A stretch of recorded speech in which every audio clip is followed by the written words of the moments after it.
grabando primero. Compartimos pantalla. Bueno, ahí vamos a ir a la página de la facultad y vamos a ver la autoevaluación. Entonces, primera autoevaluación. Descargamos el archivo.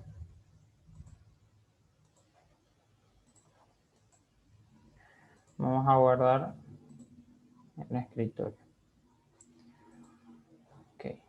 Y también vamos a agarrar el remedial, que sería la resolución.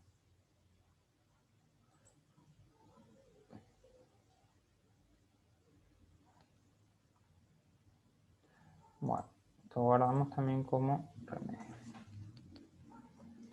Bien, entonces, en el primer punto de la autoevaluación, ¿qué nos preguntaba?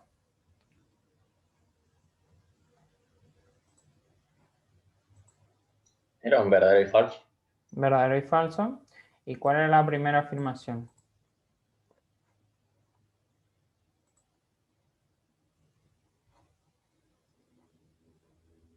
¿De qué se trataba?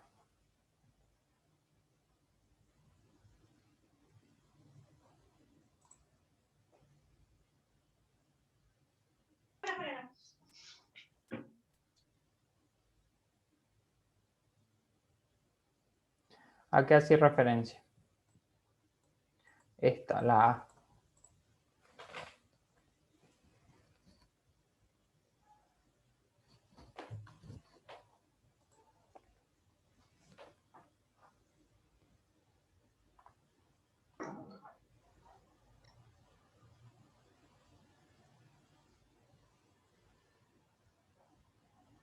Bueno, la A hacía referencia a que si el parámetro f, que sería la distancia focal, en un lente, cambia cuando cambia el n del vidrio, ¿sí? En ese caso, ustedes tenían que diferenciar qué caso tenían, un lente o un espejo. En esta pregunta, ¿qué elemento tienen, lente o espejo? Un lente. Un lente, ¿sí? Entonces, ¿se acuerdan cómo era la distancia focal en lentes y en espejos? ¿Cuál era la diferencia en su cálculo?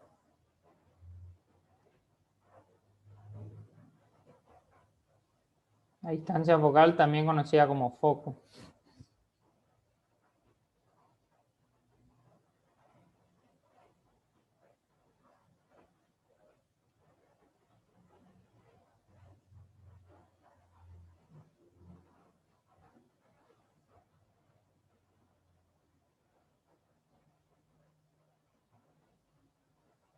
Sé que estaba dado entre, o sea, la diferencia que había entre lo que era espejo cóncavo y espejo convexo, que era porque está ubicada en el centro, pero para sacar el centro, por ejemplo, de un convexo,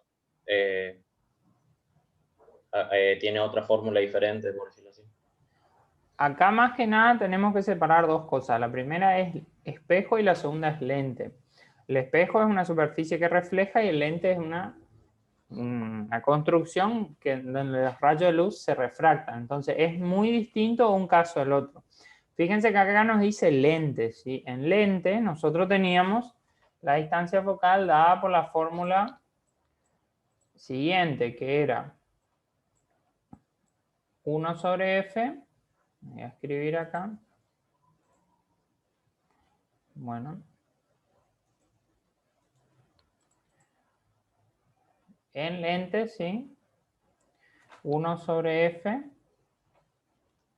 era igual a n menos 1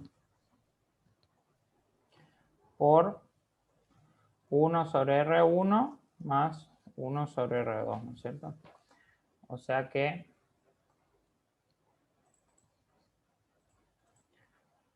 les quedaría algo así, ¿no es cierto? 1 sobre F, n menos 1, 1 sobre R1 y 1 sobre R2, siendo R1 y R2 los radios del lente, ¿sí? radios geométricos. Entonces, ¿qué es lo que nos dice esto? ¿Depende o no depende del índice de refracción n?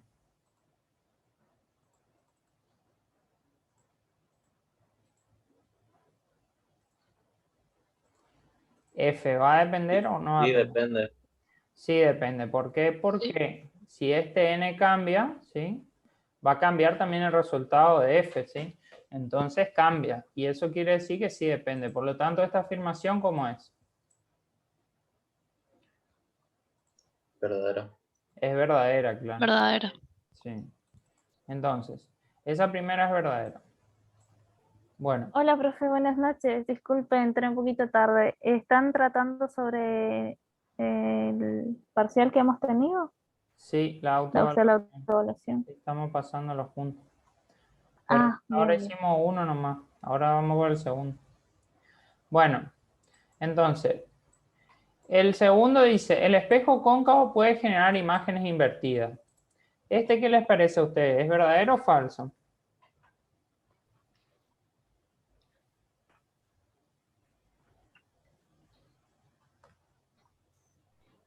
Sí, profe. Verdadero. Verdadero.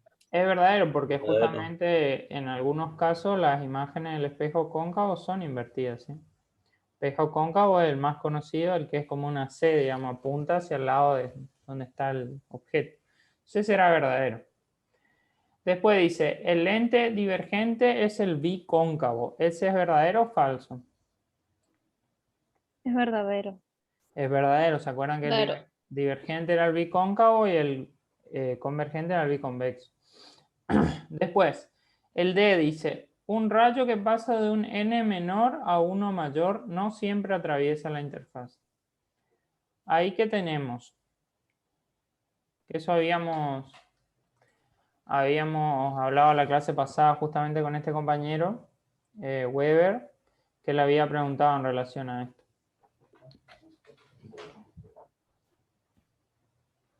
Esa afirmación sería falsa, pero yo le había puesto verdadera, pero como usted explicó la clase pasada, Es falso, ¿por qué? es Porque falso. cuando nosotros tenemos un medio, vamos a decir acá, nosotros tenemos que ponerle que este es el tacho, ¿sí?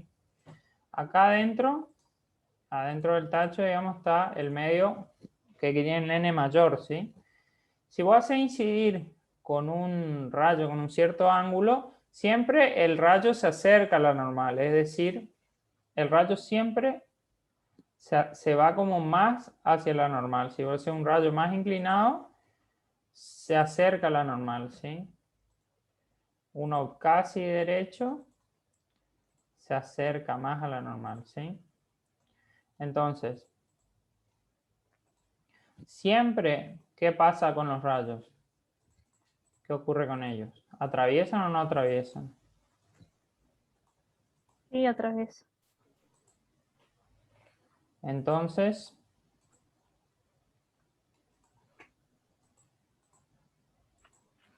¿esa respuesta cómo es? Es falsa. Es Falso, falsa, sí. porque él dice que no siempre atraviesa, y en realidad sí, siempre atraviesa.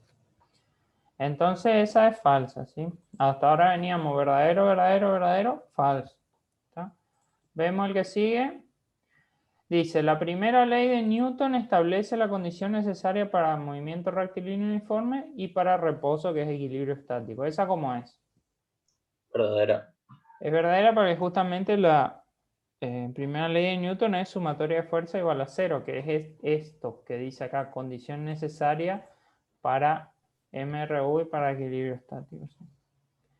Después, el G. Las palancas se clasifican en 3 grados, de acuerdo a la posición de las fuerzas, P y R, con respecto al punto de rotación. ¿Esta cómo es? Verdadera.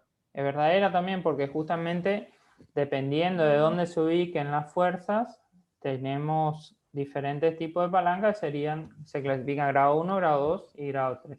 Eso lo vieron con el profesor Juan hace algunas clases, que él les mostró, por ejemplo, cómo era una pinza, cómo era un sube y baja, cómo era un cascanueces, cómo eran diferentes mecanismos, todos de palanca, ¿no es cierto?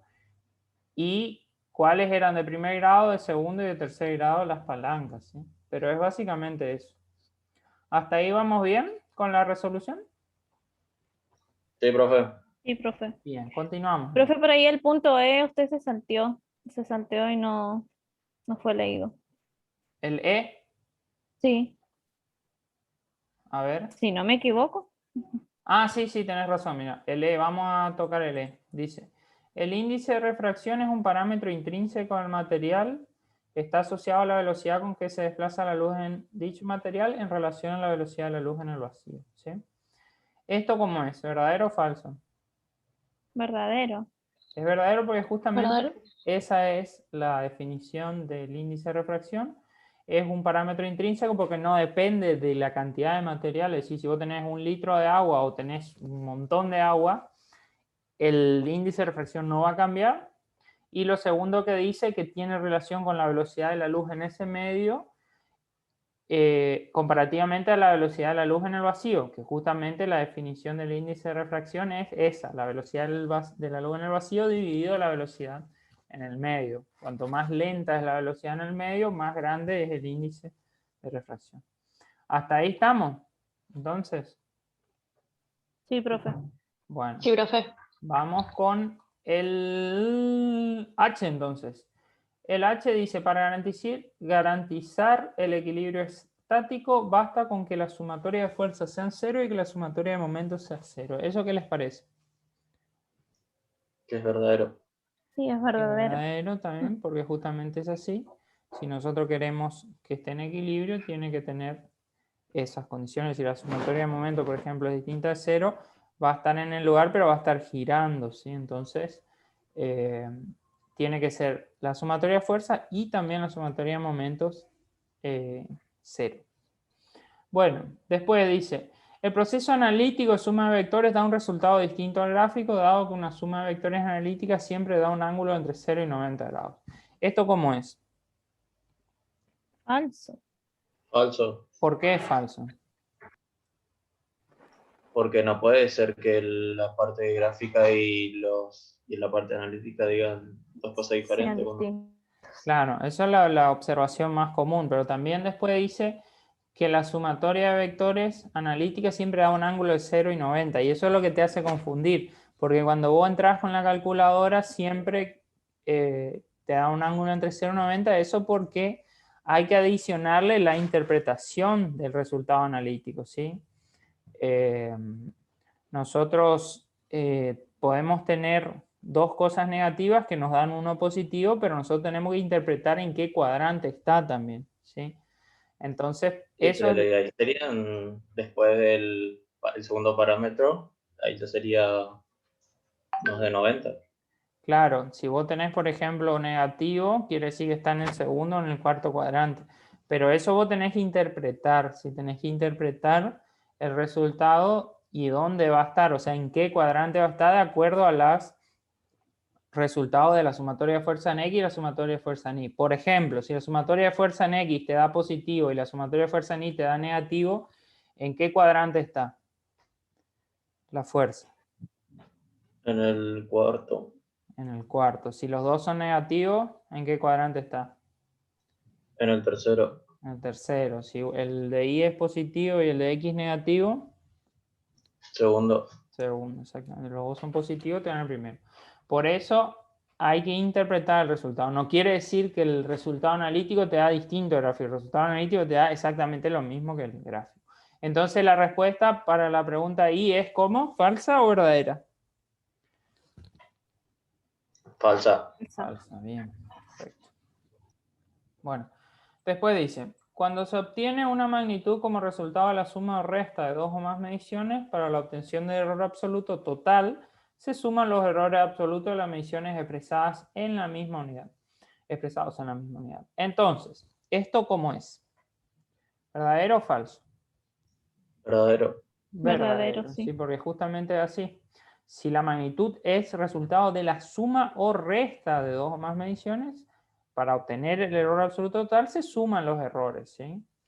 Y expresado en la misma unidad, bueno, son adimensionales, o sea que se puede decir que esa parte también es correcta, ¿sí? O sea que esa afirmación no tiene nada de falso, por lo tanto es verdadera.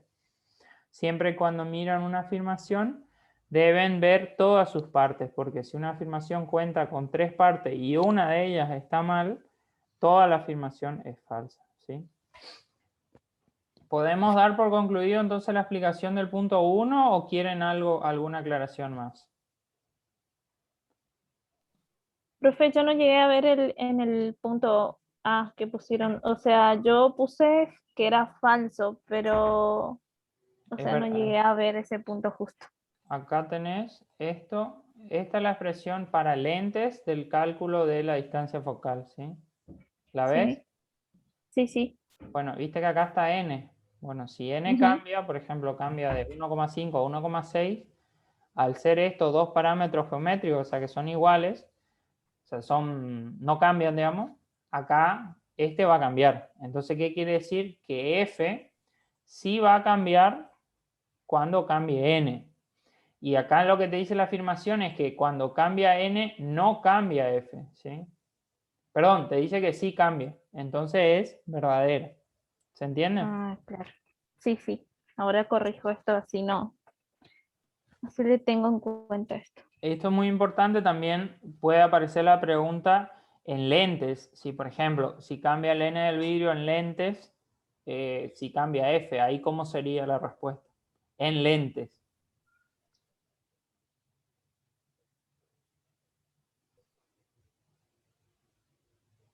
Perdón, en espejos. ¿Cómo sería?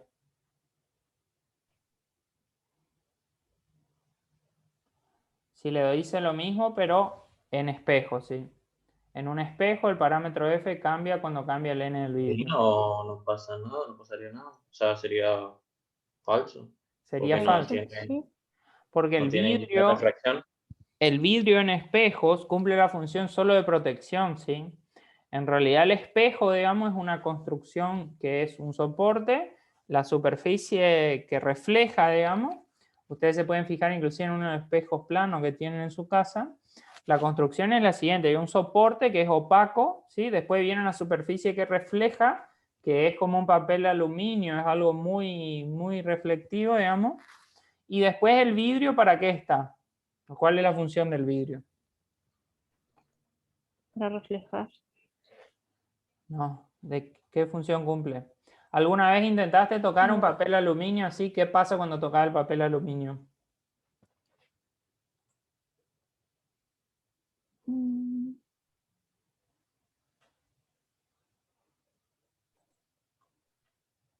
¿Qué le pasa? Además de moverse, Dice se deforma. se arruga todo. Entonces por eso se le pone el vidrio, para que vos tenés un vidrio, entonces vos no dañás la superficie reflectiva. Generalmente la superficie reflectiva es muy, como el papel aluminio, es muy fácil de arrugar, y cuando está arrugado ya no refleja bien. Entonces se pone el vidrio para que vos, si querés tocar eso, o si hay algo que lo toca, no lo lastime. El vidrio en un espejo, ¿sí? En un espejo, una superficie que refleja, es solo un medio de protección. Entonces, si cambia el n del vidrio, no cambia el comportamiento del espejo, ¿sí? Entonces, en ese caso, si la afirmación A fuera en espejos, ¿sí? En espejo el parámetro f cambia, ahí sería entonces falsa, ¿sí? ¿Se entiende la diferencia entre lentes y espejo, por otro lado? Sí, sí, profe, se entendió. Muy bien. Bueno. Entonces, vamos al punto 2, ¿sí? Vamos al punto 2, que es el punto de la caja. Si este yo creo que era, dentro de todos los que había, el más sencillo. ¿Qué es lo que había que hacer en este cálculo, en este ejercicio? Sacar el peso total de la caja y Exactamente, sacar el peso calcular total los componentes en X X e en Y. Y, ¿sí? No había muchas vueltas. El peso, vamos a ver lo que hizo nuestro compañero en la resolución, que fue el que hizo todo bien, casi todo bien, salvo una cosita.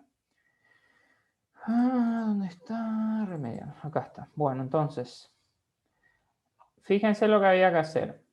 En el punto A, la masa de 10 kilos había que multiplicar por la aceleración de la gravedad, que era 9,81. Y ahí nos quedaba 98,1 newton.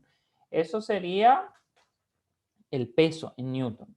Y después teníamos Wx, que era el peso en la dirección de x, por el seno de 20 grados, y Wi, que era por el coseno de 20 grados.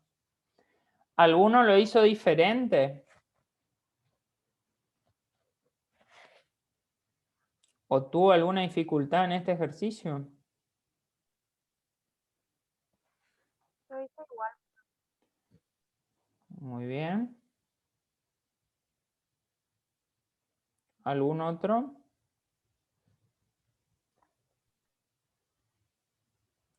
Sí, yo lo tengo así también. Personalmente pienso que este de todos los ejercicios era el que menos complicaciones tenía. Era un ejercicio bastante sencillo, simplemente un cálculo. Bueno, ¿podemos pasar al 3? ¿Alguien quiere acotar algo al 2? No, profe. Siguiente. Bueno, hacemos el siguiente. Entonces, dice, determina la resultante de las siguientes fuerzas analíticamente, ¿sí? Entonces, ¿qué casos tenemos aquí? Acá bastantes alumnos se han confundido, ¿sí? En la interpretación del pi sobre 2, ¿sí? Entonces, vemos la F1 es 3 kilogramos de fuerza a 35 grados en el primer cuadrante. La F2 dice 4 kilogramos y tiene entre paréntesis pi sobre 2. ¿Qué significa eso? ¿Algún compañero que me pueda decir? Y ponemos en común qué significa pi sobre 2. Yo por un lado para saber, o sea, yo calculé para saber cuánto valía pi sobre 12 en grados. Pero antes de eso, Em, antes de la conversión. Primero, pi sobre 2, ¿en qué sistema está? ¿Qué es? Una división. Es una división. Radianes, profe. ¿En qué sistema está? Radianes puede ser, profe. Claro, está en el sistema de radianes. Entonces, no es cuestión de decir, a ver, vamos a calcular cuánto es pi sobre 2. Bueno, pi sobre 2 es 1,56. Ok, perfecto. Quiere decir 1,56 grados. ¿Esto es correcto? no, No, porque no No. dice grados. Fíjense que pi sobre 2 está en radianes, no está en grados. Entonces, ahí lo que tenemos que hacer es la conversión. ¿Sí? Nosotros teníamos, le voy a mostrar aquí. Vamos a poner esto abajo. ¿Cuál era la equivalencia de pi en grados? Y eso lo vamos a hacer fácil acá.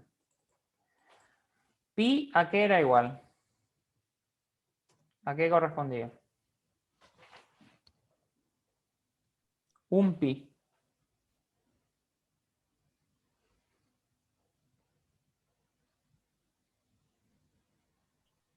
equivalía en 180 grados. 180 grados, exactamente. Y entonces si vos tenías pi sobre 2 y haces una regla de 3 simple, ¿qué ángulo te da?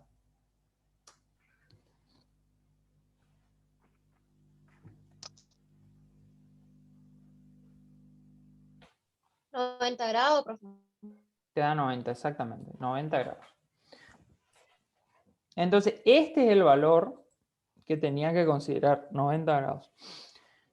Aquel que haya considerado el pi sobre 2 como simplemente el valor de pi sobre 2, ahí cometió un grave error, porque le da un resultado totalmente distinto, ¿sí? Y la última fuerza, que después se aclaró que era F4, también algunos consideraron, por ejemplo, solo en X o solo en Y. Esa era una fuerza que era así, digamos. Tenía 2 y 2. O sea que si ustedes hacían la composición, ¿sí? Le iba a quedar como 2,84 algo así a 45 grados. Pero no necesitaban, porque al ya estar expresada en, digamos, al ya estar expresada en 2 kilogramos y 2 kilogramos, esas son las componentes. Esto es F4X y esto sería F4 en Y. No era necesario calcular la fuerza como componente, ¿sí? Y bueno, ahí tenían que hacer el proceso. Vamos a ver lo que hizo el compañero, pero eso ya se había explicado también en clase. Fíjense, lo que él hizo fue hallar cada una de las componentes en X, ¿sí? Fíjense que, por ejemplo, F4X, él pone directamente 2 kilogramos. Nada más, no hace ningún cálculo porque ya es la componente en X de F4. Después hace en Y 3 kilogramos, 4 kilogramos, bueno, F3 y F4 directamente pone. Después, ¿qué se hace? Una vez que tenés todas las componentes, ¿cuál es el siguiente paso? Se suma en cada uno de ellos. Se suma miembro a miembro. Quiere decir, todas las que son en X se suman y todas las que son en Y se suman. Entonces, vos tenés todas las que son en X te suman un cierto valor y todas las que son en Y te suman otro valor. Ahí hallás Rx, resultante en X y resultante en Y. Hasta ahí vamos bien. Ahora, ¿ese es el resultado o hay que hacer algunos calculitos más? La composición. Hay que hacer la composición, exactamente. ¿Y cómo se hace la composición? A través del teorema de...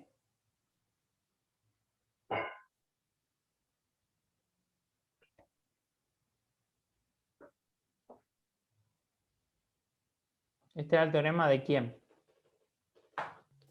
Teorema de Pitágoras. De Pitágoras, exactamente. Entonces Pitágoras decía que la composición se hace como la raíz cuadrada de los miembros al cuadrado y se obtiene la hipotenusa. Entonces, eso es exactamente lo que se desarrolló en esta parte. Fíjense, resultante total es la raíz cuadrada de la suma de los miembros al cuadrado. Ahí se eleva cada uno de los miembros, el de Rx y el de Ri. Se suma, se obtiene este valor y ahí se le saca por último la raíz cuadrada, así que es lo último que se hace. Se saca la raíz cuadrada y nos da este valor 7,64. A alguno le dio un poquito más, un poquito menos por decimales, pero era ese el valor buscado, ¿sí? El valor correcto. ¿Estaría ahí el ejercicio? ¿Algo más? De eso yo quería El decir. ángulo resultante. El ángulo resultante, muy bien, el ángulo resultante. ¿Cómo se hace el ángulo? Calculando el arco tangente de la división entre la resultante en Y y la resultante en X. Bueno, muy importante, la resultante ni en el numerador, ahí no hay que mezclar. Sí. Fíjense acá la resolución, arco tangente de RI sobre RX. Muy importante no mezclar, no poner RX sobre RI, RI sobre RX. Ahí se obtiene este ángulo de la resultante, 49 grados, en fin, algunos decimales más, algunos decimales menos, pero ese era el valor correcto. ¿Sí?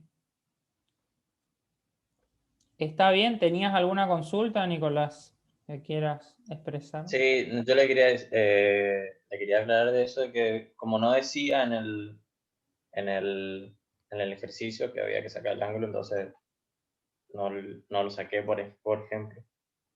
Lo que pasa es que es una información necesaria. Una resultante de un sistema de fuerza no se puede expresar. Yo digo una fuerza de 5 kilos, está bien. Pero, ¿en qué dirección? No. Una fuerza de 5 kilos puede estar aplicada en cualquier dirección y puede tener efectos totalmente distintos. Entonces, sí o sí, para definir un resultado, tenés que definir con las dos cosas. Tanto la resultante como el ángulo. Las dos cosas son totalmente necesarias.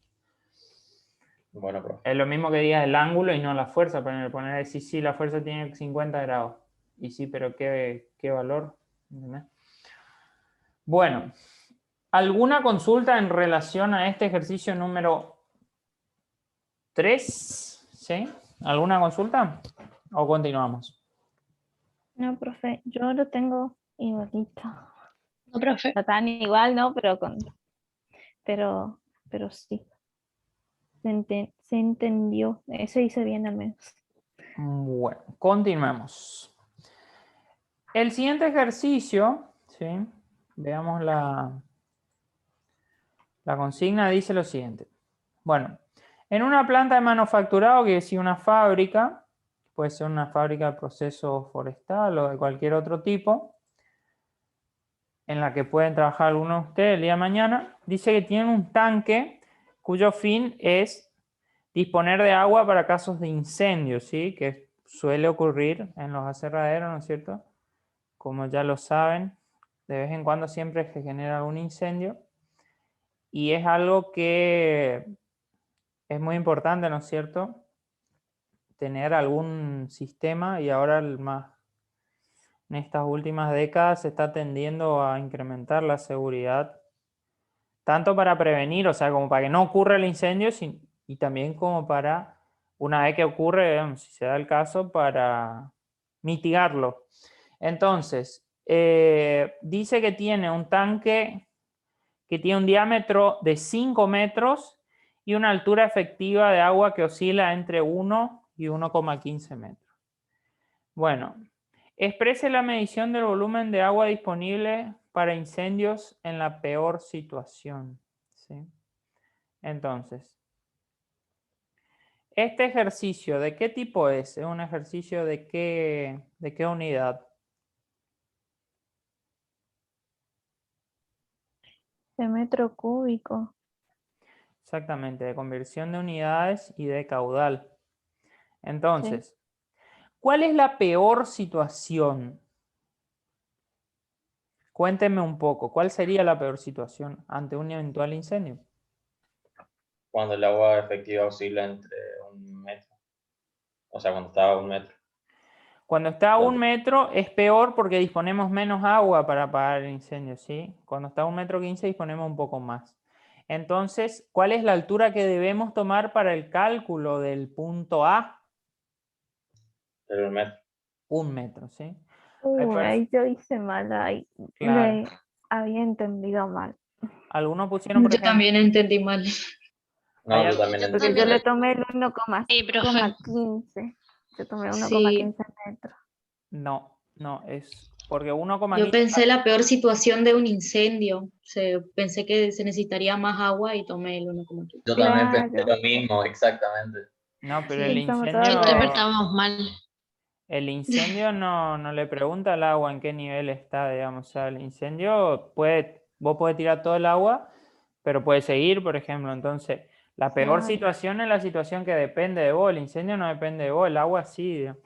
Entonces, la peor situación es una altura de 1 metro, que es la menor altura, ¿sí? Algunos pusieron, por ejemplo, 1,5 metros, que es un valor que no tiene ningún fundamento porque en ningún lado está. Bueno, pasemos al cálculo, que es lo más sencillo. Como siempre le dice el profesor Juan, mucho está en la interpretación. Después a veces los cálculos son sencillos, pero si la interpretación no está bien, calculan algo que después no tiene error. Entonces, ¿cómo era la fórmula para calcular el volumen? Hola, Juan. El pi por el radio al cuadrado por la, Hola, por ¿cómo la están? altura. Pi Hola, por radio profe, bien. Hola, cuadrado por profe, todo altura. bien. Muy bien, perfecto. Solo que yo le hice mal, porque yo hice pi por el radio al cuadrado por la altura dividido 4. No. Siempre es así. Sí, por eso le hice mal. Ahí le voy a explicar. El dividido 4 se hace cuando tenemos el diámetro, ¿sí? Entonces, vos tenés fórmulas para volumen. ¿Sí? Volumen es igual a pi por radio cuadrado, ¿sí? Vamos a hacer el cuadrado acá. Un tamaño un poco menor. Pi por radio cuadrado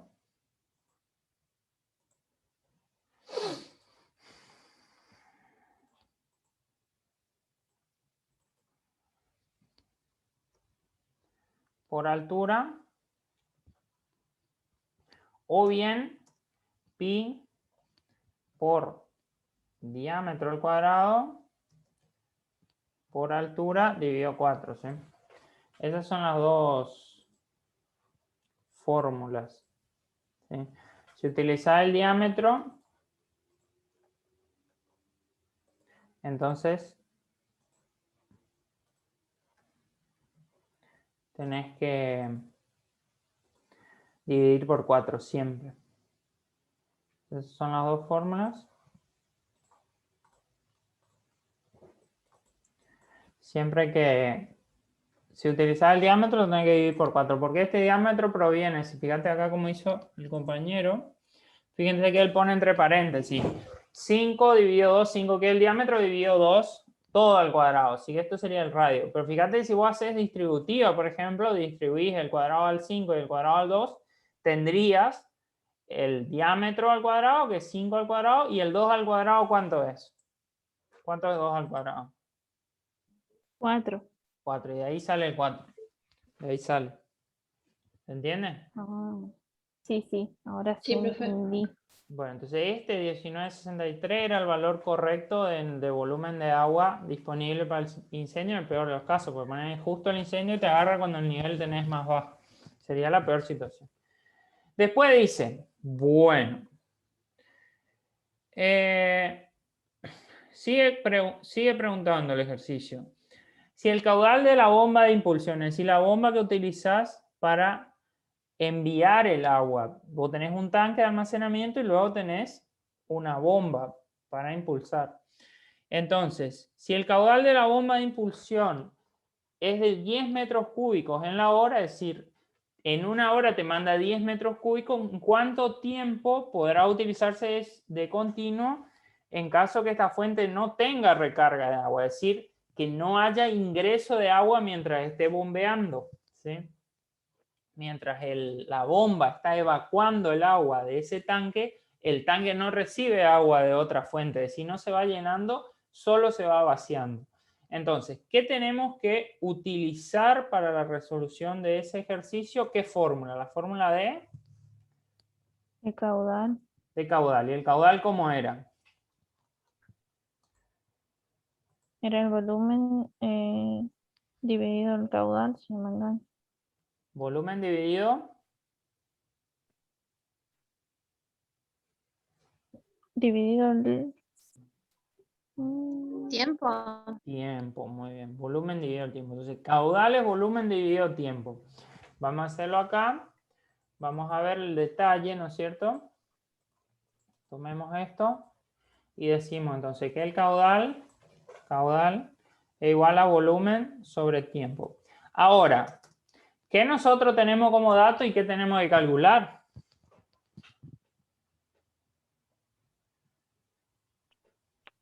El volumen tenemos como dato. Tenemos y el como tiempo dato. es el que tenemos que calcular. Entonces, ¿cómo despejamos ahí? Tiempo. El tiempo, ¿a dónde pasamos? Va a pasar al otro lado multiplicando. ¿Y el caudal?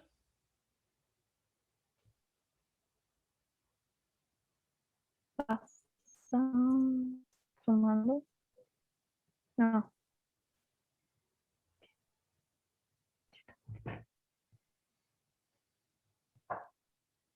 Paso dividiendo.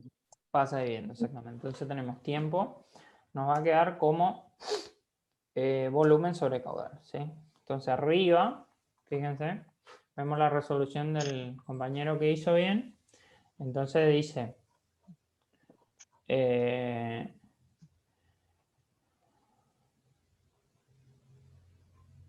volumen sobre caudal. Entonces tiempo, 19.63 metros cúbicos sobre 10 metros cúbicos por hora. Fíjense que la hora